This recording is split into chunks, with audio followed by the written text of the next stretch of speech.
Re'e anochi noten lifnechem hayom beracha uklala. Vois, je dispose devant vous aujourd'hui la bénédiction et la malédiction. La bénédiction si vous obéissez aux préceptes de Dieu, et la malédiction dans le cas contraire. La bénédiction se dit en hébreu beracha, et la malédiction se dit kelala. Il fut un temps dans notre histoire, et en particulier en exil, où les Juifs avaient oublié l'hébreu, la langue sacrée de la Bible. Ce fut le cas durant l'exil de Babylone, durant lequel les Juifs parlaient essentiellement araméen. Et face au danger d'oubli de la Torah, des traductions ont été réalisées par des sages du peuple juif, tels que le Targum Onkelos ou le Targum Yonatan ben Oziel. Qui fut Onkelos? Le Talmud nous renseigne sur ses origines et affirme qu'il fut le fils de l'empereur Hadrien, converti au judaïsme au second siècle, devenu l'un des sages de la Mishnah des plus éminents de son époque.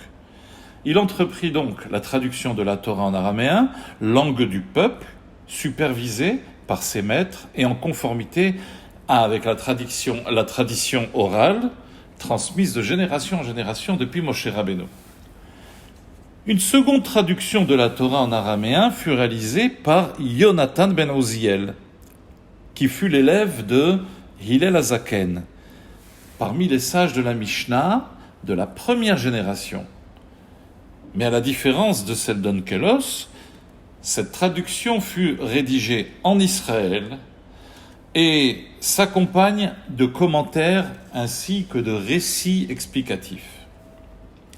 Voici donc, pour notre paracha de Re'e, deux traducteurs de l'hébreu en araméen qui traduisent différemment en araméen le mot kelala, qui signifie malédiction. Onkelos traduit malédiction par le terme araméen levatin et le Targum Yonatan par hilufa. Il y a pourtant une différence fondamentale entre ces deux termes araméens, levatin et hilufa.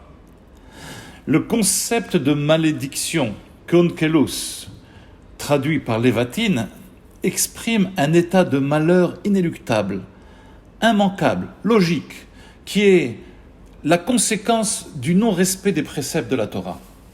Mais le Targum Yonatan ne l'entend pas ainsi. Par sa traduction de Kelala par Hilufa, il exprime plutôt un concept de changement, d'état de Hilufa, les Achlif. Et dans cette idée, la malédiction garde une similarité avec la bénédiction, dans le sens que l'énergie qui fut positive de la bénédiction se transforme en énergie négative de Kelala, en raison du non-respect des préceptes. Et pour quelle raison le Targum Yonatan définit-il ainsi la malédiction et n'emprunte pas sciemment le terme de levatin comme Onkelos? Bien la raison, elle saute aux yeux et s'impose clairement.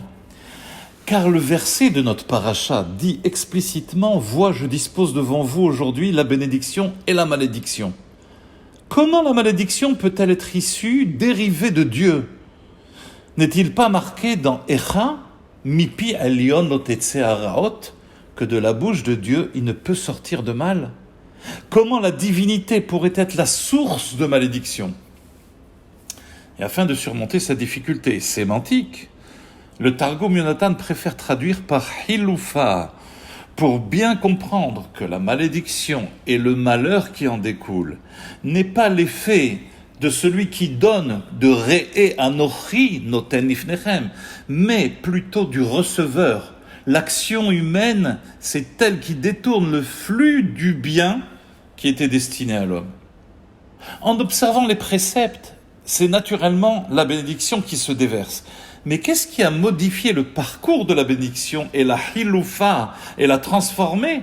C'est celui qui a changé l'orientation du flux positif en raison de la non-observance des préceptes. Nous avons donc là deux conceptions différentes de la malédiction dans les termes de notre paracha.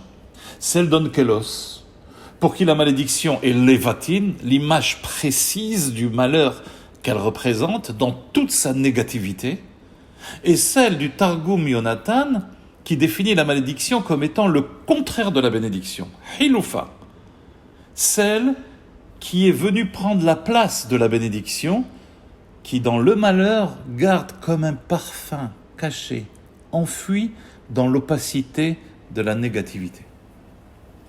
Cette différence de conception de malédiction est mise en évidence par l'explication lumineuse du Abu Darham, qui fut un rabbin séfarade de l'époque médiévale et qui interprète la juxtaposition des 7 haftarot que nous lisons actuellement chaque Shabbat, depuis le premier Shabbat qui a suivi le 9 Av, la date de la destruction du temple, jusqu'à la veille de Rosh Hashanah, appelée couramment la période des Shiva de Nechemata, des 7 semaines de consolation.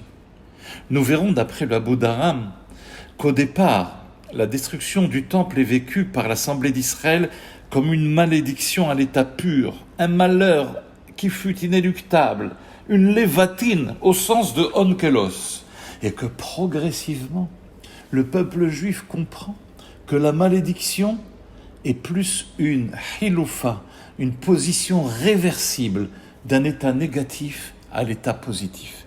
Et il explique ainsi la première haftara que nous lisons à la suite de Tisha B'Av. Dieu demande au prophète de consoler le peuple désespéré, plongé dans son malheur. Nahamu, nahamu ami.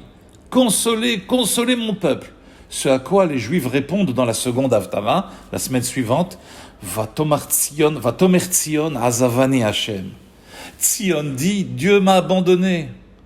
Les Juifs considèrent que la consolation par les prophètes est synonyme d'abandon de Dieu. Car le malheur est cinglant. Le malheur, il est lévatine, au sens d'onkelos. Israël souhaite être consolé par Dieu lui-même et non par les prophètes. Et c'est ce que rapportent les prophètes dans l'haftara de la 3e semaine. Aniya so'ara lo nuchama. Israël est inconsolable par nous. Puis Dieu, à la 4e semaine de consolation, répond à cette demande et dit au peuple, Anochi, Anochi, o menachemchem. Très bien, c'est moi Dieu qui vous console. Et vient après les haftarot de la 5e et 6e semaine de consolation, et c'est la consolation divine cette fois-ci, pas par les prophètes. Roni akara lo yalada, kumi ori ki va orer. Lève-toi car la lumière cachée se révèle. C'est chiloufa maintenant. Ce n'est plus lévatine, c'est chiloufa, comme le Targum Yonatan explique. Puis à la 7e et dernière semaine, c'est le sommet, l'apogée de la consolation. Le peuple est guéri complètement, il est renforcé dans ses espoirs et sa fidélité à Dieu. Et la dernière haftara, c'est Sos Assis Bachem. Je me réjouis en Dieu. La frange de lumière à peine perceptible a gagné l'espace de mes ténèbres, la transformant en chiloufa totalement. Et j'aperçois à présent ma délivrance. Et l'haftara termine en disant « Kil bishani bigdeyesha » Dieu m'a vêtu de vêtements de délivrance. Shabbat Shalom.